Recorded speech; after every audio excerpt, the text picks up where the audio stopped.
Hey Fit Pros, before we get to this new episode in the KIPS podcast, I want to quickly share about our newest course on KIPS, Social Media for Fitness Professionals. This course is all about the fundamentals. As a Fit Pro, you know how fundamental exercises are important for building a foundation within an exercise program, and that's what we're going to be doing in this course. Authored by me, Tyler Valencia, I go through the stats involving all the major social media platforms and then show you step by step how to do it. We do it all in this course, and one of the best parts is you can get your continuing education credits. Head to the link in the description to find out more. Let's get to the show.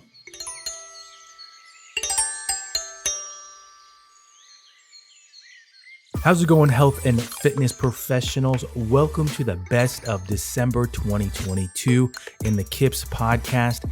My name is Tyler Valencia, and I'm the president of KIPS and Time to Train Fitness. By the time that you are listening to this, it is already 2023. We are going full steam ahead into 2023, working on our own business goals, professional goals, whether it's education-wise, working with our clients, whatever that might be.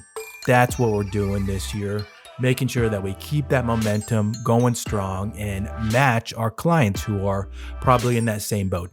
And that is how I'm going to segue into my little spiel before this episode starts. Now, I picked this topic, this little spiel I'm going to give, because I saw at the end of 2022 a comment in this Facebook group that I'm in that's pertinent to my local area, my neighborhood. So I live in a suburb, and in that suburb, there are, of course, Facebook groups. Now, if you run a business, you're a personal trainer, group fitness instructor, wellness coach, yoga instructor, whatever position you hold, it's always good to be in these groups to see what are being recommended, engage in the community, things of that nature. And I saw a post of somebody that asked for a recommendation regarding joining a high-intensity power training, a HIIT class. It's the popular one. It's CrossFit. And I don't want to make this about bagging on CrossFit. That's not where this episode's about. This is about the fact that this person mentioned that they had an injury-riddled history, and they were also in that 55-plus tier bracket. So lots of injuries, out of shape, and also in an age bracket where most likely this is not for them. And the reason why I bring this up was because some of the comments that I saw in there were also people, instead of just reading and maybe saying, hey, like giving the honest truth. And I got to clarify that the people that responded, the overwhelming majority of people are not health and fitness professionals. They are just individuals that want to just tag their favorite person, fitness person they know, or gym that they like. And so they didn't get an honest answer, in my opinion. And the reason for bringing this up is because there are probably several people. And I think that that's the issue that we face as health and fitness professionals, is that there are people that still believe that they can perform those types of classes because they want to save money, or they heard about them, they don't know about it, they don't properly know where they should be. They don't want to accept that that's not the right avenue for me. That's not where I should be focusing my fitness journey, my health journey, in terms of high intensity, big compound movements that you're most likely, or I'll just say, you're not going to be able to perform them, and you should be starting somewhere else to get the attention that you need. Can you potentially go towards that avenue? Maybe. I'm just saying for that individual person, because there are a majority of people that are in that boat. They're in that boat that need to start somewhere slower, need to start somewhere that gives them the tools to succeed in the future with their health journey. That's the point I want to make. And now relating this to fitness instructors and trying to navigate this at the beginning of the year, I think it's important that if you work in a facility, that you're sharing information that is valid and not to make a sale. And that'll actually come into play later on when I'm talking about one of the podcast episodes that we released in December of 2022. But giving valid information that's right for that person sitting in front of you and not for that extra sale. Can the sale help you potentially? Yeah. Can you potentially make a lifelong customer if you just give them valid information instead?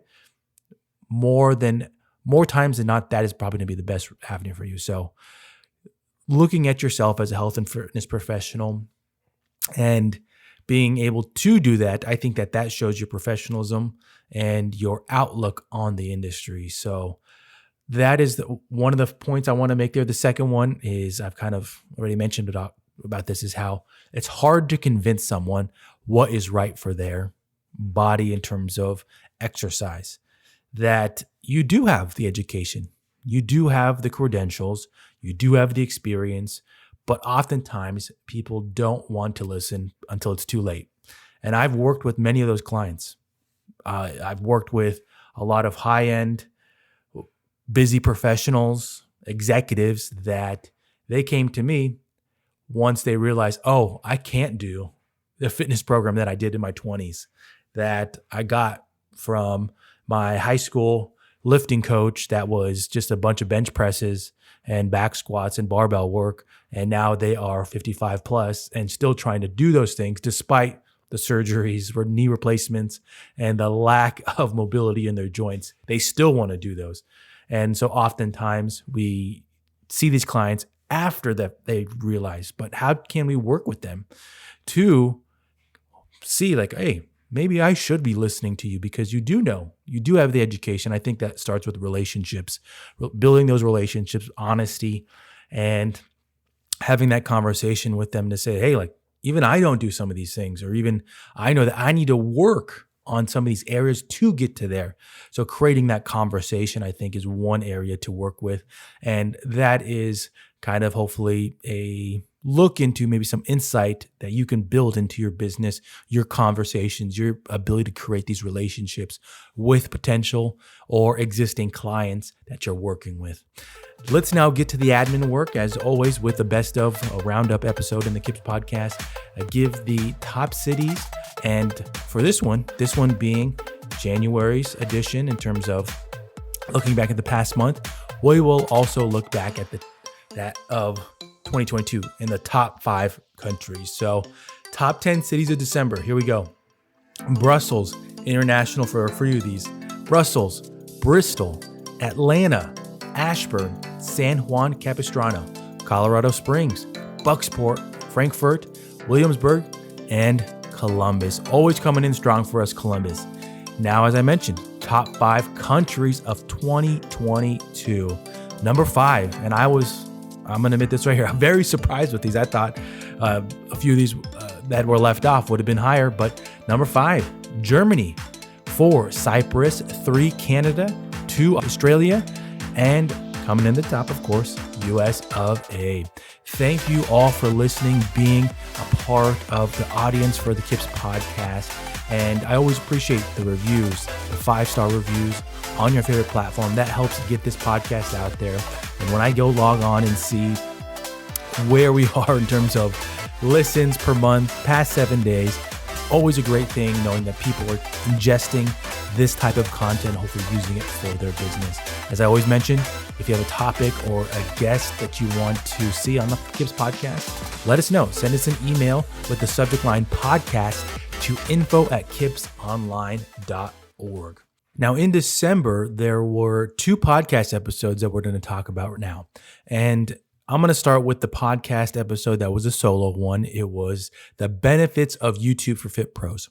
And you've probably maybe seen, if you follow us on Instagram, the short little clips for those. And I would highly recommend still listening to this, because I have seen, and I do see people that wonder, they don't know the benefits of YouTube, and you don't have to go all in on YouTube. That was really one of the key points that I hit at in that podcast episode, is that you don't have to fully invest yourself in YouTube. You don't have to do the full workouts. Yes, can you? Of course you can. And there are many people that did and still do. I own a business that does it. But before Time to Train Fitness, I used YouTube in different capacities for KIPS. Now with KIPS, the way that I used it was just creating content, shorter content, and what it allows you to do for a business or even a fitness instructor. It allows you to build a newsletter, a blog, all things that you hear talked about, but how do you do it? How do you get down that road, start building those things? Here's one avenue, YouTube. And one of the huge things with YouTube that I think is going to help you as a Fit Pro is if you invested in all these things, microphone, interface or mixer, lights, a camera, and you're now looking at those things, I still have them, I'm not using them. Here you go. And start small. You could start small with following all the suggestions. And I say this in this episode that there are tons of videos out there. I've never made one about suggestions for YouTube in terms of like best practices. How long should your content be? How do you make thumbnails? There are an overwhelming majority of those videos out there. So you can always check those out, but follow those best practices, create content that can help you build a series, and you can start small that way. And all of a sudden you start seeing, oh, wow, I'm getting subscribers. People are liking, people are watching. You're kind of building your audience. And then maybe down the line, you're like, maybe I do want to do a full channel. I want to put workouts up there, 10-minute, 15, 30-minute, 45, whatever that might be. But you've opened yourself up to it. And you get that experience because that's part of it. That is really part of the journey of YouTube is the experience. It's a marathon. It takes time. It takes an investment of your time and the willingness to learn about these things because at the moment, the monetization requirements are 1,000 subscribers and 4,000 watch hours. And depending upon what type of channel you are running, one of those might take longer. And I think that health and fitness professionals, where they have a leg up, if they're doing full-length classes, is that if somebody's taking a 45-minute class, they press play and you get that 45 minutes there. And I've experienced that myself, is that you can get the watch hours relatively quicker than maybe some other industries or some other channels. So it helps you that way. Now, the clip that I'm going to suggest and put here for listening is going to be talking about collaborations and the benefits of collaborations and how it's different than the mindset of working in a gym and why I believe that this type of mindset is huge and why it's so freeing to have that when you're working on your business and hopefully being creative with it. We're going to get here to a rather new thing in the KIPS podcast. We have a segment here from Dr. Emily Splichal. If you are familiar with her work in the health and fitness industry, she's a rock star. She crushes it with her company, Naboso, that has a lot of products for foot care. And then she also has her education company that has a lot of great courses, online and live trainings. So let's get to her new segment here in the KIPS podcast and what she has to share with you.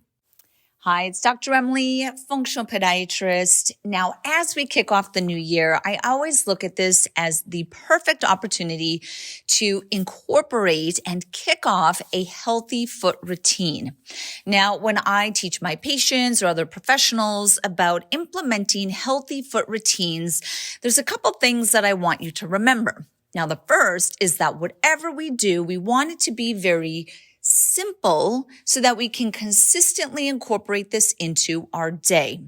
The other aspect is that we want to make sure that we are incorporating simple steps that hit the 3 pillars of healthy feet, which is sensory stimulation, foot strength, and foot mobilization. So of these 3 pillars, we want to make sure that we are addressing it in a very consistent way in how we start our day and how we end our day.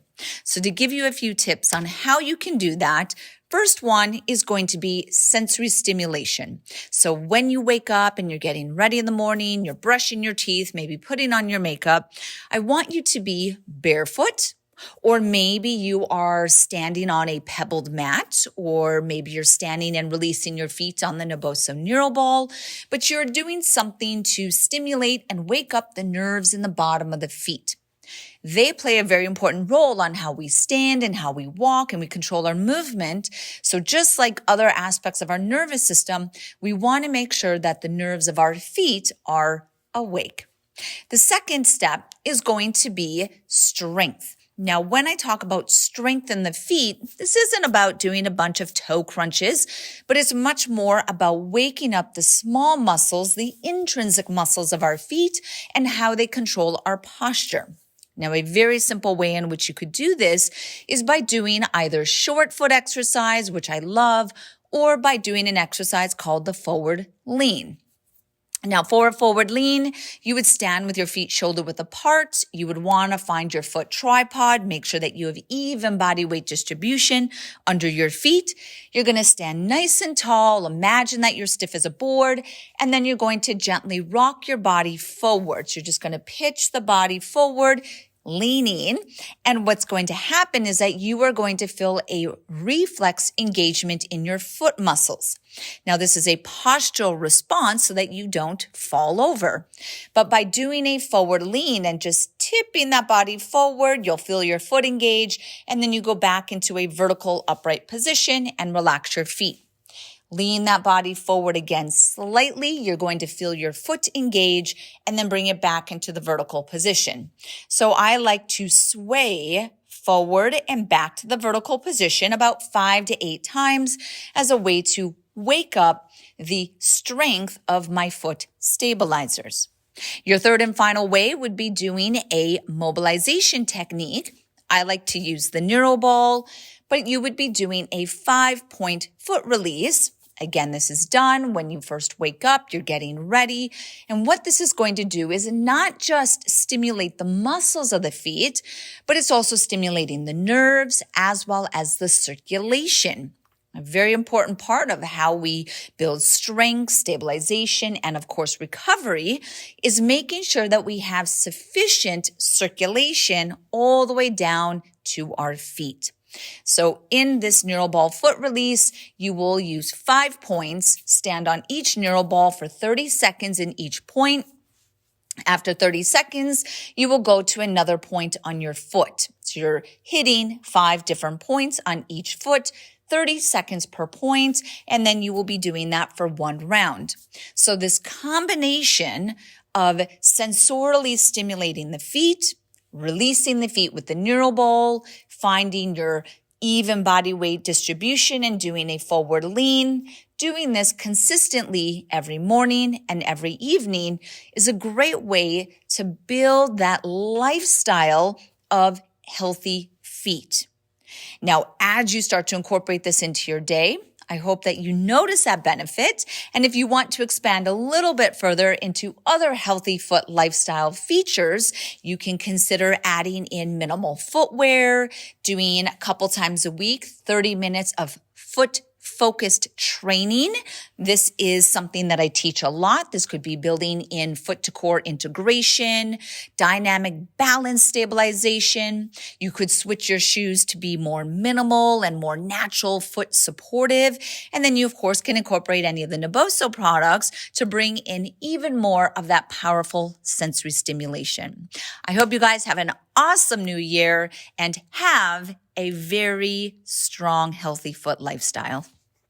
Now, the second podcast episode in December was one brought on a guest that I've known for a few years in the fitness industry, and it was a real pleasure to have him, Anthony Wall from Ace Fitness. So Ace, one of the top education companies in the world, and Anthony is the Global Business Development Senior Director. So he handles basically the growth of Ace outside of the US, any questions coming in from different countries. He's going to be that contact point for them. And he's worked with them for quite a bit of years, and having him on and him just sharing his outlook was fantastic.